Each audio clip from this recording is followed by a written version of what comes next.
Hello and welcome to biology class. आज की इस क्लास में हम डिस्कस करेंगे जो फूड मटेरियल हम खाते हैं उसमें किस प्रकार के न्यूट्रिएंट्स होते हैं या किस प्रकार के फूड स्टफ्स होते हैं। तो जो फूड स्टफ्स हैं या न्यूट्रिएंट्स हैं इनको दो कैटेगरीज में बांटते हैं। पहली कैटेगरी है ऑर्गेनिक फूड स्टफ। ऑर्गेनिक यानी कि कार्बनिक। कार्बनिक फूड स्टफ या ऑर्गेनिक फूड स्टफ जो है वो हाइड्रोकार्बन्स होते हैं, यानी कि उनके मॉलिक्यूल्स के अंदर एक हाइड्रोजन या कार्बन एटम जो है वो दोनों इकट्ठे पाए जाते हैं। तो इनको हम ऑर्गेनिक को हम हाइड्रोकार्बन्स कहते हैं। जो हाइड्रोकार्बन्स फूड स्टफ हैं वो हैं कार्बोहाइड्रेट्स, लिपिड्स, प्रोटीन्स, वाइटामिन्स। और इसको हम न्यूट्रिएंट्स में नहीं गिनेंगे रफेज को, लेकिन फूड स्टफ को अगर हम बात करते हैं तो रफेज को भी हम फूड स्टफ में गिनते हैं। रफेज नाम इसलिए डल गया क्योंकि जो है इसकी डाइजेशन नहीं होती है और इसका मेन एग्जाम्पल है सेलुलोज। तो कार्बोहाइड्रेट्स जो हैं जो हमें फूड स्टफ में मिलते हैं, कॉमन कार्बोहाइड्रेट्स, हमें अगर हम डिफरेंट कैटेगरीज में इसको देखें तो मोनोसेक्राइड्स हैं। मोनोसेक्राइड्स में बहुत ही सिंपलेस्ट शुगर ग्लूकोज होती है, फ्रूट शुगर फ्रक्टोज, मैनोस इत्यादि। जो कॉमन हम जो है 6 कार्बन शुगर कॉमनली जो पाई जाती हैं, लेकिन फूड स्टफ में ये एज सच कम मिलती हैं। दूसरे तरह की जो शुगर्स होती हैं वो डाइसेक्राइड्स यानी कि 2 मॉलिक्यूल्स होते हैं। 2 मॉलिक्यूल्स जिनमें पाई जाती हैं वो कॉमन सुक्रोज, टेबल सुक्रोज बड़ा अच्छा उदाहरण है, lactose and maltose is another example. इसके अलावा जो पॉलीसेक्राइड्स पाए जाते हैं स्टार्चेस प्लांट्स के अंदर एंड एनिमल्स के अंदर ग्लाइकोजन जो है वो स्टार्च ग्लाइकोजन पाया जाता है। लिपिड्स या फैट्स की बात करें या हिंदी में हम इसे वसा कहते हैं, ये फैटी एसिड्स एंड ग्लिसरॉल होते की कॉम्बिनेशन होती हैं जो सिंपल फैट्स हैं। तो इसको भी हम आगे कैटेगराइज कर सकते हैं सिंपल फैट्स में या कंपाउंड लिपिड्स में या डिराइव्ड लिपिड्स में, जैसे कि कोलेस्ट्रॉल हैं। तो सिंपल फैट्स और वैक्सेस के रूप में जो हैं कॉमन सिंपलेस्ट लिपिड्स होते हैं जो कि फैटी एसिड्स एंड ग्लिसरॉल्स होते हैं। प्रोटीन्स जो हैं वेरियस प्रोटीन्स, इनका जो बिल्डिंग ब्लॉक है वो अमीनो एसिड्स होता है और प्रोटीन जो है वो mainly building block of the body होते हैं। वाइटामिन्स जो हमें हैं फ्रूट एंड मिनरल्स से मिलते हैं। डिफरेंट टाइप के वाइटामिन्स हैं जैसे कि water soluble vitamins and fat soluble vitamins. Roughage जैसे कि मैंने आपको पहले ही बताया, जो भी हम कच्चा या रॉ खाएंगे, खासकर प्लांट मटेरियल खाएंगे, तो प्लांट की जो सेल वॉल होती है उसमें सेलुलोज होती है, लेकिन सेलुलोज को डाइजेशन करने के लिए हमारे या ह्यूमन बॉडी के अंदर कोई भी एंजाइम नहीं पाया जाता। इसीलिए जो है इसकी डाइजेशन या ब्रेकिंग नहीं होती और एज सच ये बाउल मूवमेंट के साथ ही निकल जाता है, इसलिए रफेज कहते हैं, क्योंकि इससे कोई भी न्यूट्रिएंट्स जो हैं ब्लड के अंदर अब्जॉर्ब नहीं होता। लेकिन ये रफेज कहना भी इसके लिए गलत है क्योंकि कुछ ना कुछ इसका फ़ायदा ज़रूर है। इसको बाउल मूवमेंट को रेगुलेट करने के लिए, उसको मेंटेन करने के लिए कच्चा खाना या सेलुलोज खाना बड़ा इम्पॉर्टेंट है, यानी कि रफेज का होना फूड स्टफ के रूप में बड़ा इम्पॉर्टेंट है। इनऑर्गेनिक जो न्यूट्रिएंट्स हैं या फूड स्टफ हैं उनमें 2 मेन हैं, मिनरल्स एंड वाटर। मिनरल्स को आगे हम 3 कैटेगरीज में बांट सकते हैं। मैक्रोन्यूट्रिएंट्स जो कि बहुत लार्ज अमाउंट में चाहिए होते हैं, माइक्रोन्यूट्रिएंट्स जो कि मॉडरेट अमाउंट में चाहिए, और ट्रेस न्यूट्रिएंट्स जो कि बहुत ही माइन्यूट क्वांटिटी में चाहिए। तो जो मैक्रोन्यूट्रिएंट्स हैं उनमें 4 बड़े अच्छे उदाहरण हैं, sodium, potassium, magnesium and calcium. Micronutrients जो मॉडरेट अमाउंट में चाहिए हमें, वो कई एग्जांपल्स हैं जैसे कि आयरन है, जिंक है, बहुत ये सारे जो हैं आपको बहुत ही मॉडरेट अमाउंट में चाहिए। ट्रेस अमाउंट में जो हैं जैसे आर्सेनिक है, ये बड़े ही ट्रेस अमाउंट में चाहिए। जैसे सेलेनियम है, ये बड़े ट्रेस अमाउंट में चाहिए। फ्लोराइड है, ये बहुत ही ट्रेस अमाउंट में चाहिए। यदि ये ना होंगे तो भी जो है इससे बॉडी के अंदर डिसऑर्डर होंगे और ज़्यादा हो जाएंगे तो भी इससे टॉक्सिटी हो जाएगी। जैसे कि फ्लोराइड का अगर ज़्यादा हो जाता है, जैसे राजस्थान के अंडरग्राउंड वाटर में फ्लोराइड की मात्रा बहुत ज़्यादा पाई जाती है, तो उससे भी जो है बोन्स की डिफॉर्मिटी हो जाती है, बोन्स टेढ़े, जो यंग चिल्ड्रन हैं उनकी जो बोन्स हैं वो टेढ़ी हो जाती हैं, और दांतों के अंदर भी स्ट्रीक्स, येलो स्ट्रीक्स या ब्राउन स्ट्रीक्स जो हैं वो आ जाती हैं। फ्लोरोसिस की सिम्टम्स हैं। इसी तरह से आर्सेनिक, आपने वेस्ट बंगाल का जो अंडरग्राउंड वाटर है उसमें आर्सेनिक का अमाउंट बहुत ज़्यादा पाया जाता है, जिससे स्किन कैंसर जो है वो आम वहाँ पे बहुत कॉमन है।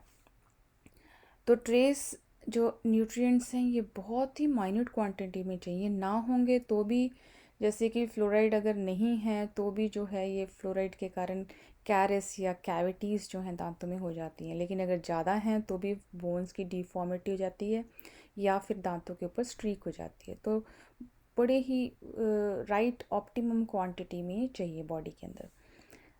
वाटर, फूड मटेरियल के अंदर वाटर जो है उसकी अमाउंट काफ़ी ज़्यादा होती है, ख़ासकर यदि हम कच्चा रॉ खाएं या फ्रेश खाएं तो उसमें वाटर की जो क्वांटिटी है वो काफ़ी ज़्यादा होती है।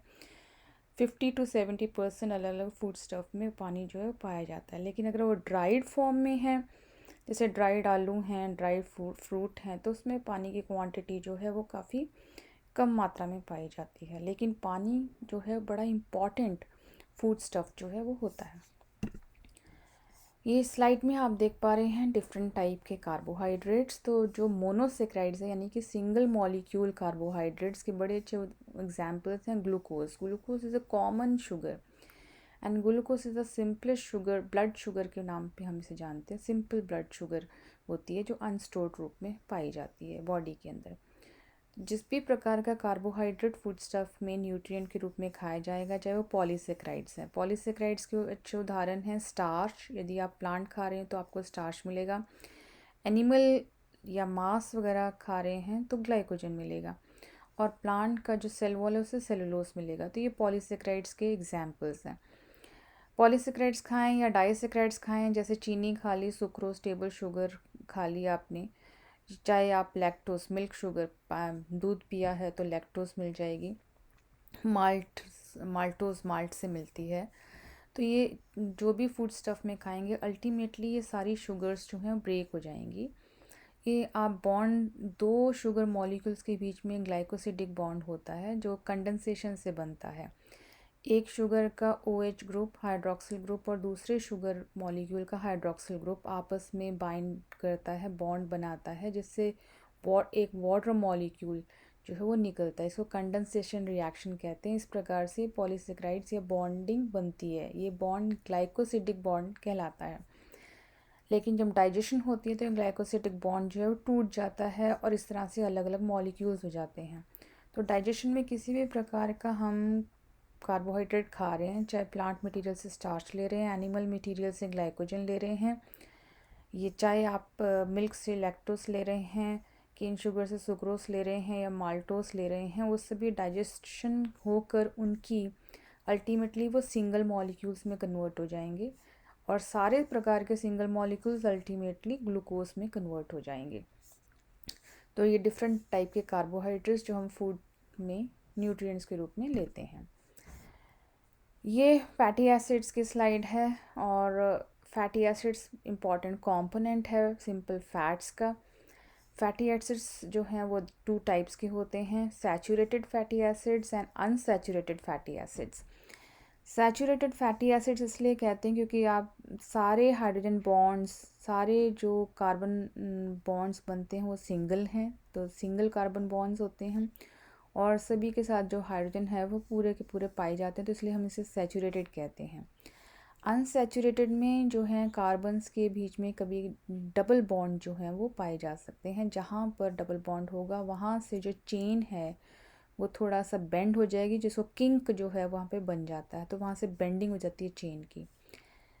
सैचुरेटेड फैटी एसिड्स हमें एनिमल सोर्स से मिलते हैं, जैसे एनिमल सोर्स जैसे घी है, बटर है, तो ये सैचुरेटेड फैटी एसिड्स इनमें पाए जाते हैं, और ये रूम टेम्परेचर के अंदर सॉलिड होते हैं। जो अनसैचुरेटेड फैटी एसिड्स हैं ये प्लांट सोर्स से हमें मिलते हैं, और रूम टेम्परेचर के अंदर ये लिक्विड होते हैं, ऑयल्स होते हैं ये। तो अनसैचुरेटेड फैटी एसिड्स के बड़े अच्छे उदाहरण हैं, जैसे ओलिक एसिड है, लिनोलेनिक एसिड है, आर्किडियोनिक एसिड्स हैं जिसमें कार्बन 20 पाया जाता है आर्किडियोनिक में, और 4 डबल बॉन्ड्स जो हैं वो पाए जाते हैं। तो जिनमें अनसैचुरेटेड में डबल बॉन्ड ज़्यादा पाए जाते हैं, एक से अधिक पाए जाते हैं, उसको हम पॉली अनसैचुरेटेड फैटी एसिड्स कहते हैं, पूफा कहते हैं, पॉली अनसैचुरेटेड फैटी एसिड्स। और जिनमें सिंगल पाया जाता है उनको हम बोलते हैं मोनो अनसैचुरेटेड फैटी एसिड्स, मूफा। तो ये गए मूफास एंड पूफास। तो जो अनसैचुरेटेड फैटी एसिड्स हैं ये पर्टिकुलरली ऑयल्स होते हैं और प्लांट सोर्स से हमें मिलते हैं। अब हम अमीनो एसिड्स की बात करेंगे। अमीनो एसिड्स प्रोटीन्स के इम्पॉर्टेंट कंपोनेंट हैं। जितने भी प्रकार के प्रोटीन्स हैं, चाहे हमें एनिमल्स से मिल रहे हैं, प्लांट्स से मिल रहे हैं, या बॉडी के अंदर खुद बन रहे हैं प्रोटीन्स, सभी के सभी प्रोटीन्स 20 अमीनो एसिड्स, जो डिफरेंट टाइप के 20 अमीनो एसिड्स हैं उनसे बनते हैं। तो ये जो 20 अमीनो एसिड्स हैं ये इंपॉर्टेंट कंपोनेंट्स हैं, और ये अलग अलग सीक्वेंस में जो हैं वो पाए जा सकते हैं डिफरेंट प्रोटीन्स बनाने के लिए। यदि for example glycine, alanine, valine के बाद फिर ग्लाइसिन आ जाए तो अलग प्रकार का प्रोटीन हो जाएगा। तो इनके सीक्वेंस ही जो है वो डिटरमाइन करते हैं, निर्धारित करते हैं कि किस प्रकार का जो है वो प्रोटीन है।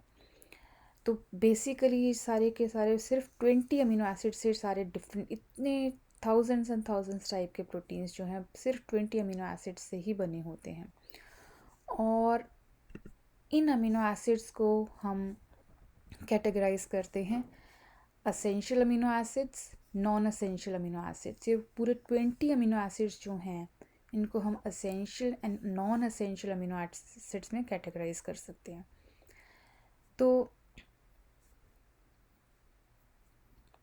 असेंशियल अमीनो एसिड्स वो होते हैं जो बॉडी के अंदर नहीं बन सकते, और इनको हमें बाहरी रूप से फूड के अंदर जो है वो लेना ही लेना है, नहीं तो बॉडी के अंदर इनकी डेफिशिएंसी हो जाएगी।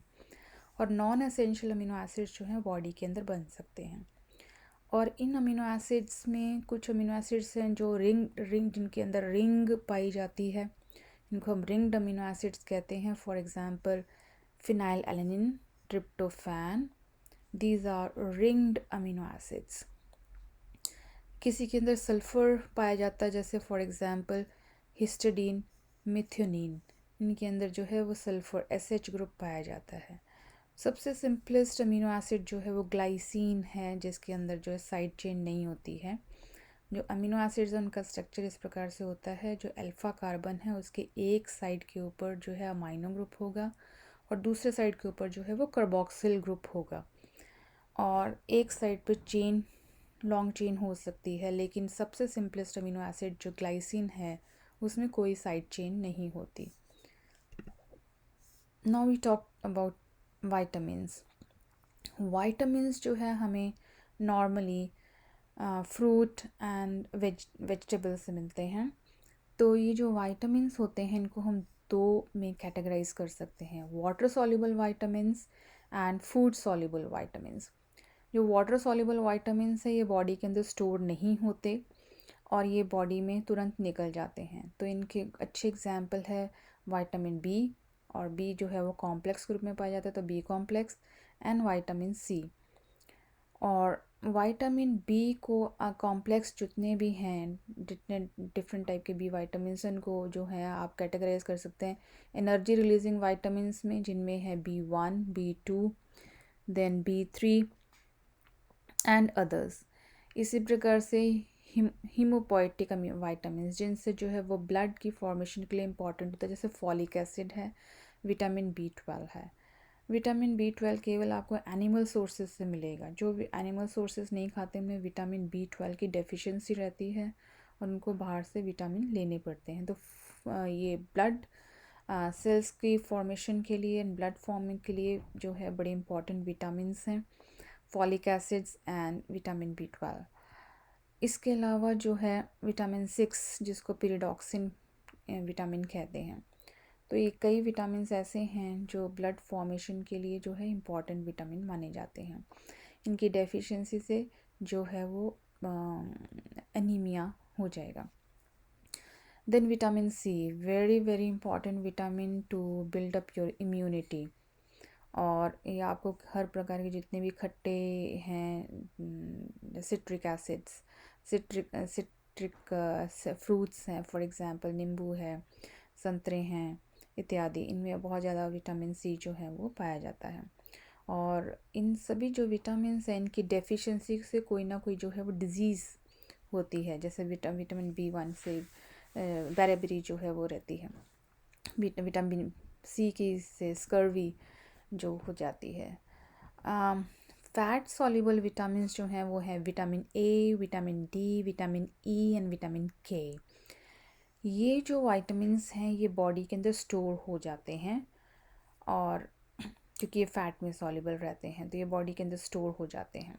विटामिन ए की डेफिशिएंसी, विटामिन ए जो है इम्पॉर्टेंट है जितने भी आई पिगमेंट की फॉर्मेशंस के लिए। तो जितने भी रेड कलर के फ्रूट्स हैं उनमें विटामिन ए जो है काफ़ी रिच होता है। विटामिन डी जो हैं ये ये आपको जो है धूप वगैरह से स्किन में बिल्डअप होता है vitamin D. And vitamin E is for fertility and good skin, and vitamin के इज़ फॉर ब्लड क्लॉटिंग। तो ये फैट सॉल्युबल विटामिन्स हैं, vitamin A, D, E and के। तो ये सारे न्यूट्रिएंट्स जो हैं एक बार हम फिर से रिव्यू करते हैं। आप जो भी फूड खाएंगे उनमें आपको जो न्यूट्रिएंट्स मिलते हैं ऑर्गेनिक टाइप के, इनऑर्गेनिक टाइप के। ऑर्गेनिक विटामिन्स यानी कि वो हाइड्रोकार्बन्स हैं, जैसे कि कार्बोहाइड्रेट्स, लिपिड्स या fats, proteins, vitamins and roughage. और जो इनऑर्गेनिक हैं वो है मिनरल्स एंड वाटर। तो ये सारे फूड स्टफ में डिफरेंट प्रकार के न्यूट्रिएंट्स हैं। Thank you for watching this video. Please subscribe this video, like and comment this video. Thank you once more.